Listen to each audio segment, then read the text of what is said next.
Hello everyone, आप सभी का हमारे एचके एकेडमी चैनल में बहुत बहुत स्वागत है। और आज हम बात करने वाले हैं एनएफएससी का आपका ईयरली प्रोग्रेस रिपोर्ट आपको कैसे भरना है। मैंने आपको प्रीवियस लेक्चर में बताया था कि आपको जो एनएफएससी के सारे एनेक्जर्स है वो कहाँ से मिलेंगे।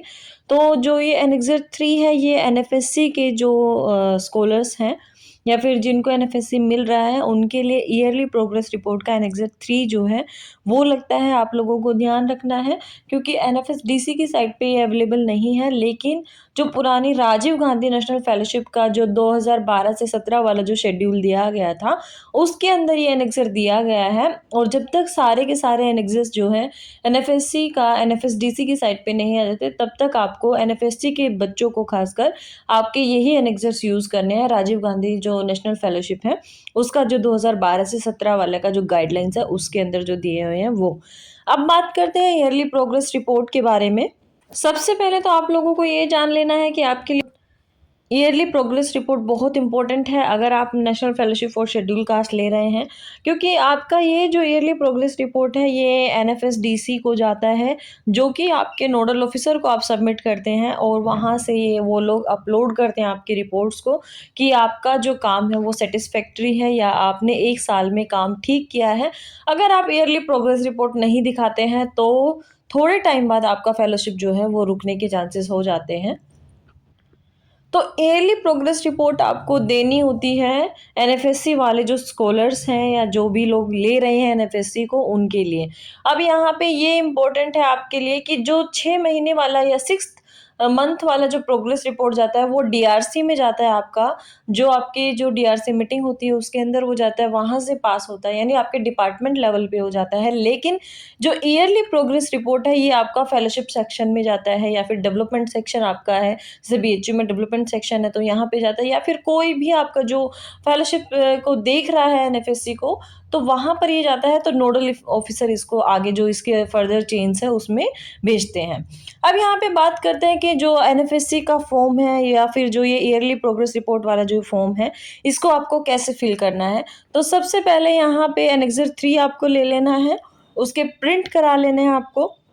यहाँ नेम ऑफ द फेलो पूछा गया है तो यहाँ पे आपका नाम आपको लिख देना है। इसके बाद अवार्ड लेटर एंड डेट यहाँ पे पूछा है। बहुत बार कंफ्यूजन होता है कि डेट कौन सी लिखनी है, क्योंकि बहुत से बच्चे क्या करते हैं कि जिस दिन आपका रिजल्ट आया है उस दिन की डेट डाल देते हैं, तो वो नहीं डालनी है आपको। यहाँ पे अवार्ड लेटर यानी आपका जो लेटर के ऊपर लिखा होता है रेफरेंस नंबर जो आपका है वो आपको डालना है, यानी एनटीए का जो रेफरेंस नंबर है या एप्लीकेशन नंबर है वही आपका अवार्ड लेटर होता है पे जो नंबर होता है वही होता है सेम। तो वही आपको डालना है यहाँ पे, या फिर आपके अवार्ड लेटर में आपको चेक कर लेना है अगर अलग भी दिया हुआ है तो जो अवार्ड लेटर में आपका नंबर लिखा हुआ है वही इसमें डालना है आपको। और डेट, इशू डेट डालनी है अवार्ड लेटर की, उसके ऊपर लिखा होता है, अगर आप राइट कॉर्नर में कभी देखोगे तो वहाँ पे लिखा होता है एनएफएससी का जो आपका इशू डेट है वही यहाँ पे डलता है। जो इशू डेट है इसको आप डाल देंगे। इसके बाद टॉपिक ऑफ रिसर्च वर्क यानी आपका जो थीसिस का टाइटल है, आप लोगों को ये ध्यान रखना है कि जिनके टाइटल फाइनल नहीं हुए हैं या फिर आपका जब तक सिनोप्सिस नहीं हो जाता है पूरा सबमिट नहीं हो जाता है तो तब तक, या फिर वो डीआरसी से पास नहीं हो जाता है तब तक आप लोगों को यहाँ पे टेंटेटिव ही डालना है। आपका जो टाइटल है रिसर्च वर्क का उसका टाइटल आपको टेंटेटिव लिख के उसके बाद आपका रिसर्च टाइटल यहाँ पे लिखना है पूरा का पूरा। Date of commencement of research, तो यहाँ पे आपको आपकी जो फेलोशिप के लिए डेट है वो लिखनी है, यानी आपका फेलोशिप कब से शुरू हुआ था, यानी जैसे जिस दिन आपने फ़ी पेमेंट की है। मैं बार बार इस बात को रिपीट करती हूँ कि बहुत कन्फ्यूज़न होता है बच्चों को कि डेट कौन सी लिखे। काफ़ी बार क्या होता है कि हम लोग बाद में जाते हैं तो अवार्ड लेटर की जो डेट है जो हम लेते हैं वहाँ पे ज्वाइन करते हैं पीएचडी को, तो अवार्ड लेटर की डेट कई बार डिफरेंट हो जाती है जिस दिन हमने फ़ी पेमेंट की है उसके रिगार्डिंग। लेकिन यहाँ पे आपको अपनी फ़ी पेमेंट वाली डेट लिखनी है कि जिस दिन आपने फ़ी पेमेंट की है तो वो आपका रिसर्च में इन्वॉल्व होने वाली डेट हो जाती है। तो यहाँ पे डेट पूछता है तो वही डेट लिखनी है यानी फ़ी पेमेंट वाली। इसके साथ अपनी कैटेगरी लिख देनी है। तो आपकी कैटेगरी ऑब्वियस सी बात है एनएफएससी का भर रहे हैं तो यहाँ पे आपको एससी लिखना है। इसके बाद आ जाता है पीरियड ऑफ प्रोग्रेस रिपोर्ट। अब आपका यहाँ पे प्रोग्रेस रिपोर्ट का जो टेन्योर है या पीरियड है वो यहाँ पे लिख देना है। अगर टर्म वाइज आपका सिलेक्शन हुआ है तो टर्म वाइज लिखना है, जैसे मार्च 2021 है या सितंबर 2021 है या फिर आपका मार्च 2022 है, कौन सा टर्म है वो लिख देना है। या फिर आपके सेशन वाइज अगर है वहाँ पे 2025-26 या 2022-23 इस तरीके से है तो वो आपको लिख देना है। इसके बाद यहाँ पे आता है total number of working days. तो यहाँ पे ड्यूरिंग द पीरियड, यानी जो 1 साल का आपका टेन्योर था आपकी फ़ी पेमेंट से लेके आपका जो 1 साल का टेन्योर काउंट होता है नेक्स्ट ईयर के डेट तक, तो वहाँ तक कितने वर्किंग डेज़ थे, तो ये आपको या तो आपकी जो अटेंडेंस होती है उसमें कैलकुलेट करना है। अगर आपके यहाँ अटेंडेंस नहीं होता है तो आप लोगों को जो कैलेंडर है आपके यूनिवर्सिटीज़ का, तो उसमें देखना है कि कितने गवर्नमेंट हॉलीडेज़ रहे हैं, उनको आपको हटा देना है। बाकी के जितने भी आपका टाइम पीरियड उसमें रहा है आने का या वर्किंग डेज़ का, वो सारे इंक्लूड करके टोटल आपको यहाँ पे डेज़ लिखने हैं कि कितने डेज़ वर्किंग थे आपके जो टेन्योर था इस प्रोग्रेस रिपोर्ट का उसका। यहाँ पे मैं एक एग्जांपल भी आपको दे देती हूँ। जैसे अगर मेरा जो एडमिशन है वो 29 जुलाई को हुआ था 2021 को, तो मेरा जो फर्स्ट ईयर का प्रोग्रेस रिपोर्ट था या ईयरली प्रोग्रेस रिपोर्ट जो फर्स्ट था वो कब जाएगा, 28 जुलाई 2022 को जाएगा। यानी 28 जुलाई 2022 तक मुझे 1 साल का भरना है। इस 1 साल में यानी 29 जुलाई से लेके 28 जुलाई के बीच में जितना भी क्या है आपके वर्किंग डेज थे वो टोटल आपको काउंट करके यहाँ पे लिखने हैं। इसके बाद यहाँ पे क्या पूछा है, number of days the fellow remained on leave. अब यहाँ पे विद डेट आपको लीव लिख देनी है कि अगर आपका फील्ड वर्क है तो आपने फील्ड वर्क कब से कब तक किया है उसकी डेट आपको यहाँ पे डाल देनी है कि इतने डेट में मैंने अपना फील्ड वर्क किया है, और उसके साथ में आपको क्या है कितने दिन का वो लीव था वो लिख देना है। ऐसे ही अगर आपने मेडिकल लीव बीच में लिया है तो उसको भी डेट में मेंशन करना है कि इस डेट से इस डेट तक मैंने मेडिकल लीव लिया था, इतने डेज का मेडिकल लीव है। इसी तरीके से अगर आप कैजुअल लीव देते हैं तो उसका भी इंफॉर्मेशन देना है कि मतलब कहने का ये है कि 1 साल के अंदर जितने भी लीव आपके अटेंडेंस शीट पे लिखे हुए हैं उतने लीव आपको यहाँ पे लिख देने हैं। और फील्ड वर्क का अगर है तो ज़रूर उसको मेंशन करें, मेडिकल का है तो ज़रूर उसको मेंशन करें कि ये मेडिकल लीव है या फिर ये फील्ड लीव है। अगर आपसे विद फेलोशिप पूछा जाए तो अगर आपको विद फेलोशिप भी अगर पेमेंट मिला है तो यहाँ पे यस करना है आपको, यस करके और आपको कोमा लगा के डेट लिख देना है कि इस डेट से इस डेट तक मुझे जो फेलोशिप मिला है बराबर। इसके बाद आ जाता है नंबर ऑफ डेज लिख देना है कि कितने डेज आपको मिला, जो वर्किंग डेज आपके थे उसमें से कितने डेज आपको मिला है वो लिख देना है। अब यहाँ पे विदाउट फेलोशिप पूछ रहा है कि अगर आपका फेलोशिप क्या है लैप्स किया गया था, आपने कोई भी लीव ली उस समय, तो यहाँ पे उसका डेट मेंशन कर देना है कि इतने डेज का मुझे जो है क्या है नॉन या पेमेंट या फिर विदाउट फेलोशिप का मुझे लीव मिला था। तो यहाँ पे अगर आपको फेलोशिप मिल रही थी तो यस करना है, विदाउट फेलोशिप का था अगर आपका नंबर ऑफ डेज है तो वहाँ पे यस करके और इतना लिख देना। अगर आपको विदाउट फेलोशिप में कोई भी दिन नहीं थे, सब में मिलते रहे, तो यहाँ पे NA लिख दिए। इसके बाद आ जाता है number of days the fellow remained out the station for field travel with dates and places visited.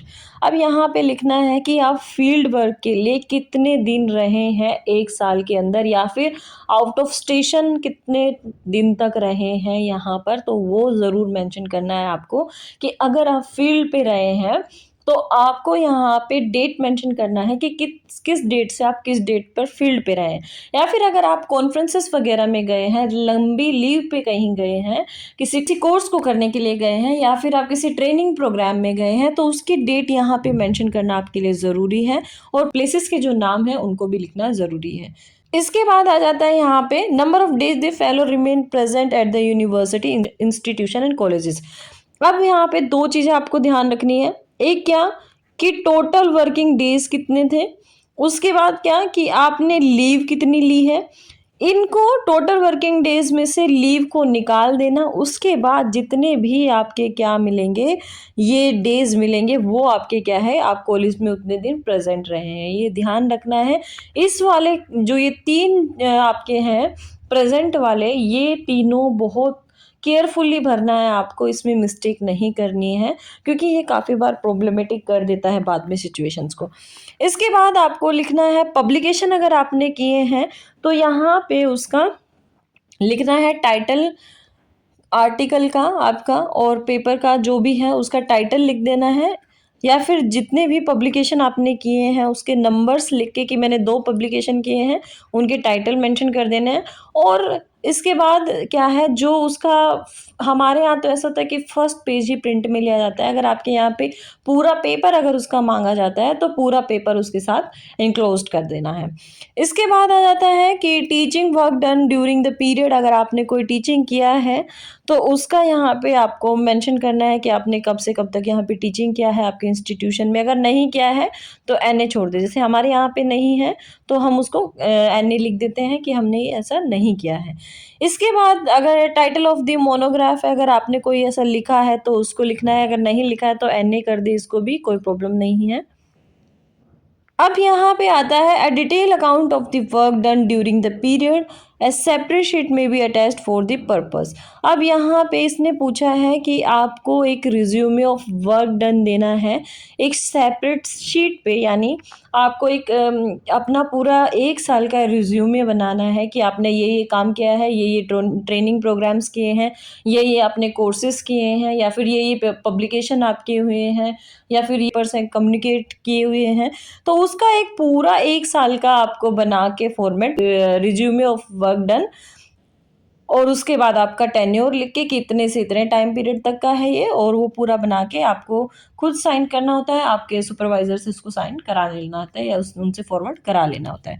इसके बाद लास्ट आ जाता है कमेंट्स लेना है। ये बहुत इंपॉर्टेंट है प्रोग्रेस रिपोर्ट के लिए कि आपके सुपरवाइज़र के यहाँ पे कमेंट होना चाहिए प्रोग्रेस सेटिस्फैक्ट्री, या कुछ भी जो वो लिखना चाहते हैं वो लिख दें। तो यहाँ पे आपके सिग्नेचर और डेट और नेम अच्छे से मेंशन हो, ये ध्यान रखना आपको। उसके बाद आपके जो सुपरवाइज़र है, आप जहाँ वो फॉरवर्डेड करेंगे इसको, या फिर जहाँ पर भी वो लिखेंगे प्रोग्रेस सेटिस्फैक्ट्री, उसके नीचे उसको फॉरवर्डेड करेंगे तो वहाँ पे उनके साइन और आप उनकी सील या फिर जो मोहर है वो ज़रूर लगवा लें।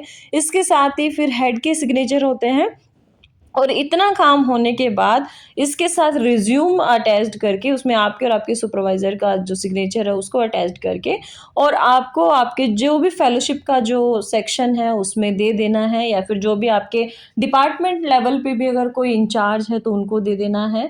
तो वो फिर आपके नोडल ऑफिसर को ये जो रिपोर्ट है वो पहुंचा देंगे। अगर इसमें कोई मिस्टेक भी अगर आपसे होता है बाय चांस या 1% भी, तो वो आपको रिटर्न कर दिया जाता है कि आप इसको ठीक करके दें। और ध्यान रखें कि ये जो ईयरली प्रोग्रेस रिपोर्ट जाता है इसमें किसी भी तरीके की ओवर राइटिंग ना करें। अगर ऐसा हो जाता है तो उसको छोड़ के फिर दोबारा से आप फॉर्म फिल कर लें, क्योंकि इसके रिजेक्ट होने के चांसेस होते हैं। फिर वापस आएगा, फिर आपको फिर से सारा प्रोसेस करके उनको वापस देना पड़ेगा। तो इसलिए ये चीज़ें ध्यान रखनी है कि ओवर राइटिंग नहीं करना है इसमें। अगर कुछ समझ नहीं आ रहा है तो मुझे कमेंट सेक्शन में आप भेज सकते हैं कि ये चीज़ मुझे समझ नहीं आ रही है इस ईयरली प्रोग्रेस रिपोर्ट में, तो इसका क्या करना है।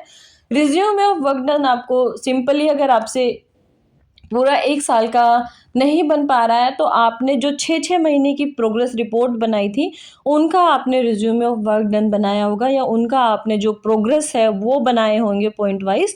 तो उन दोनों को क्लब करके और फिर एक पूरा 1 साल का रिज्यूमे ऑफ वर्क डन बना सकते हैं, जिससे आपका काम भी ईजी हो जाएगा और इसका जो फॉर्मेट है वो भी तैयार हो जाएगा, जो इनकी डिमांड है कि एक सेपरेट शीट पे आपको ये देना है। तो ये था वीडियो आज का ईयरली प्रोग्रेस रिपोर्ट के ऊपर कि आप जो है एनएफएससी का ईयरली प्रोग्रेस रिपोर्ट का जो फॉर्मेट है या एनेक्सर 3 है उसको कैसे भरेंगे, या उसमें क्या क्या चीज़ें ध्यान रखने के लायक है आप लोगों के लिए। तो वीडियो पसंद आई हो तो लाइक कीजिए, हमारे HK एकेडमी चैनल को सब्सक्राइब करना ना भूलें, और अपने जो एनएफएससी ले रहे हैं फ्रेंड्स उनके साथ इस चैनल को शेयर करें, ताकि उन लोगों के पास भी इन्फॉर्मेशन पहुंच जाए, वो लोग भी जो गलतियां करते हैं उन गलतियां को करने से बचें।